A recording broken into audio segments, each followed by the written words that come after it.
For decades, within the massive machinery of our own federal government, this silent war has raged. It wasn't fought with bullets, but with bureaucracy. Not with armies, but with activist HR departments. The goal was simple: force millions of Christian Americans who serve our nation to put their faith in a box, to lock it away from 9 to 5. They were hoping you wouldn't notice when they signed another memo to tighten the screws. And they were definitely hoping you wouldn't notice when a president finally arrived with a sledgehammer to shatter the whole rotten system. They didn't want you to see this, but the dam has just broken. What the Trump administration just did wasn't a minor policy tweak. It was a liberation. All right, let's get into the details, because this is where the victory is written in black and white. On July 28, 2025, President Trump's Office of Personnel Management, the OPM, which is essentially the Human Resources Department for the entire federal government, issued a new, binding guidance on religious freedom. This isn't a suggestion. It's the new law of the land for millions of federal civilian employees. And it's a cannonball shot through the bow of the anti-faith establishment. The guidance establishes 3 unshakable pillars of freedom. First, visual expression. The old unwritten rule was, don't offend. A cross on your desk, that might make someone uncomfortable.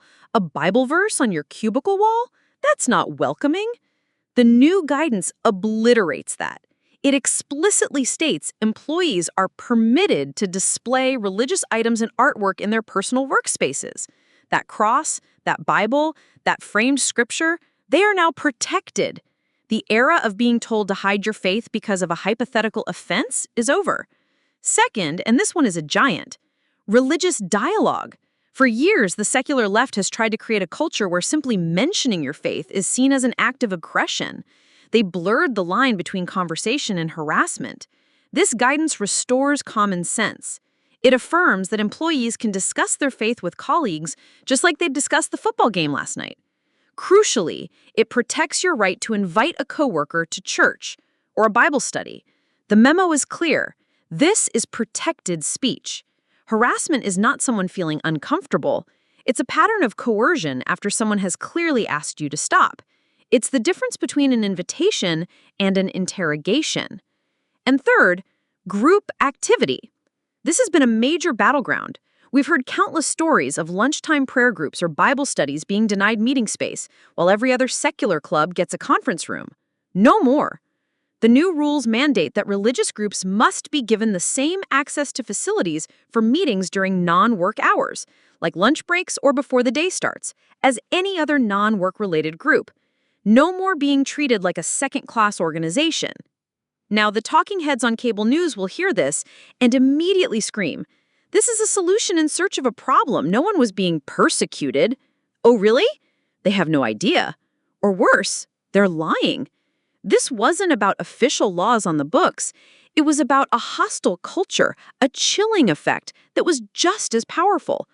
It was the VA supervisor who wrote up a nurse for quietly praying with a veteran. It was the Department of Energy manager who told an employee his crucifix necklace wasn't professional. It was the constant, grinding pressure to assimilate into a secular progressive worldview or risk your career. Let's hear what it was actually like for one longtime federal employee. Quote, "You learned pretty quick to keep your head down. It wasn't one big thing, it was 1,000 little things. You'd see a coworker's screensaver, maybe a picture of their family in front of their church, and the next week it was gone. No one said anything, but you knew. Someone complained. So you put your faith in a box when you walked in the door and didn't open it again until you punched out. It felt like you were living a double life. Honestly, it was just exhausting. That quiet, soul-crushing exhaustion is the persecution the media pretends doesn't exist. And President Trump's policy just ended it. The guidance contains a golden line, a sentence that is a shield for every believer. An agency may not suppress an employee's expression merely because other employees find it offensive. Read that again. That is the death of cancel culture in our federal government. And folks, as you can imagine, the usual suspects are having a complete 5-alarm, hair-on-fire meltdown over this. It is glorious to watch. The Freedom from Religion Foundation is already calling it a dangerous new license to proselytize in the federal workplace. You can practically hear the shrieking. Pundits on the networks are wringing their hands, inventing bizarre scenarios. But what does this mean for workplace harmony? What happens if a supervisor invites a subordinate to their church? The power dynamic alone makes that inherently coercive. This administration is essentially weaponizing faith to create a hostile environment for non-believers. See what they do? They ignore the decades of actual hostility towards Christians to clutch their pearls over a hypothetical, potential discomfort for a secularist. They immediately invoke their favorite bogeyman, the separation of church and state. They conveniently forget the First Amendment has two parts. It says Congress can't establish a religion, but it also says Congress cannot prohibit the free exercise thereof. They always seem to forget that second part, don't they? This isn't an opinion. The Supreme Court settled this in the 2022 Kennedy versus Bremerton case. The court ruled that Coach Kennedy praying on the 50-yard line was protected speech and that the government cannot treat religious expression as a second-class right. This OPM guidance is simply the Trump administration enforcing the First Amendment and the Supreme Court's ruling. Now, it's critical to understand this new rule didn't just appear out of nowhere. This is a key move in a much larger strategic campaign. This is President Trump methodically deconstructing the weaponized bureaucracy that was built to attack our values. Remember, back in May of this year, he signed an executive order establishing the President's Commission on Religious Liberty. He didn't just tweet about the problem.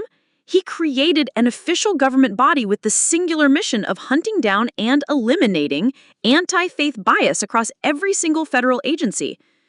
This OPM guidance is the first major payload delivered by that commission. It's the new sheriff laying down the law for the entire federal workforce. This is what real leadership looks like. It's not just giving speeches, it's pulling the levers of government to achieve tangible, lasting results. So, what does all this mean? If you are one of the millions of patriots working in our federal government, this is your emancipation proclamation. Know your rights. Print this guidance out. Carry it with you. If any manager gives you grief for your faith, you now have the full and explicit backing of the White House. Be respectful, but be bold. Your silence is no longer required. And even if you don't work for the government, this is your victory too. This sets a new national standard. It sends a shockwave to every woke corporation in America that the tide is turning against their oppressive DEI and HR policies. This is the new gold standard for freedom in the workplace. And it's a direct result of having a fighter in the White House. Quote, "We will not be silenced. We will not be intimidated. We are restoring the values that built this nation. We are putting faith, family, and freedom back at the center of American life. A promise made is a promise kept." Folks, this is what winning feels like. This is a promise made and a promise powerfully kept. This isn't about creating a theocracy, as the hysterical left will claim. It's about restoring a constitutional republic where faith isn't something to be hidden, but something to be celebrated as part of who we are. It's about ensuring that a person's faith is not a barrier to their public service, but a source of their strength. The radical left spent 50 years chipping away at our freedoms. President Trump is restoring them with a chisel and a hammer. Now, I want to hear from you. In the comments below, tell me, have you ever felt like you had to hide your faith at work or in public? Let's get a real conversation going about what so many of us have experienced. And if you believe that religious freedom is the bedrock of this great nation, then prove it. Hit that like button so more people see this victory. Subscribe for more news the media refuses to cover. And share this video with everyone you know who needs to be reminded that we are not losing, we are winning. Trust me, they are just getting started.